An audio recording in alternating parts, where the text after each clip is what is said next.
Yercaud ஏலகிரியில் ropeway அமைக்க திட்ட அறிக்கை தயார் செய்ய சுற்றுலாத்துறை நடவடிக்கை மேற்கொண்டுள்ளது. விரிவான திட்ட அறிக்கை தயார் செய்ய தமிழ்நாடு சுற்றுலா வளர்ச்சிக் கழகம் டெண்டரும் கோரியுள்ளது. இது பற்றிய விவரங்களோடு எமது செய்தியாளர் கண்ணன் இணைகிறார்.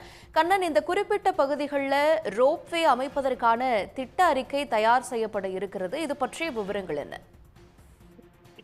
நிச்சயமாக தமிழகத்தில் சுற்றுலா வளர்ச்சியை மேம்படுத்த தமிழ்நாடு அரசு பல்வேறு திட்டங்களை செயல்படுத்தி வருகிறது.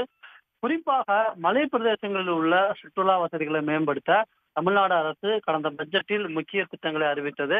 அதன்படி பார்த்தோம் என்றால் ஏற்காடு, ஏலகிரி ஆகிய இரு மலை பிரதேச சுற்றுலா தலங்களில் ரோப்வே அமைக்கப்படும் என்று அறிவிக்கப்பட்டது. இந்நிலையில் இது தொடர்பாக விரிவான திட்ட அறிக்கை தயாரிக்க தமிழ்நாடு சுற்றுலாத்துறை டெண்டர் கோரியுள்ளது.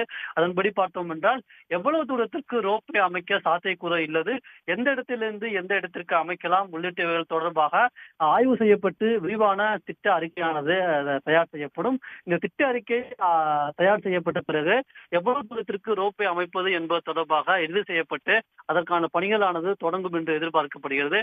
அதன்படி பார்த்தோம் என்றால் இன்னும் 6 மாதம் அல்லது 1 வருடத்திற்குள் இந்த திட்ட அறிக்கை தயார் செய்யப்பட்டு அதற்கான இறுதிக்கட்ட பணிகள் இன்னும் ஓராண்டிற்குள் தொடங்கும் என்று எதிர்பார்க்கப்படுகிறது.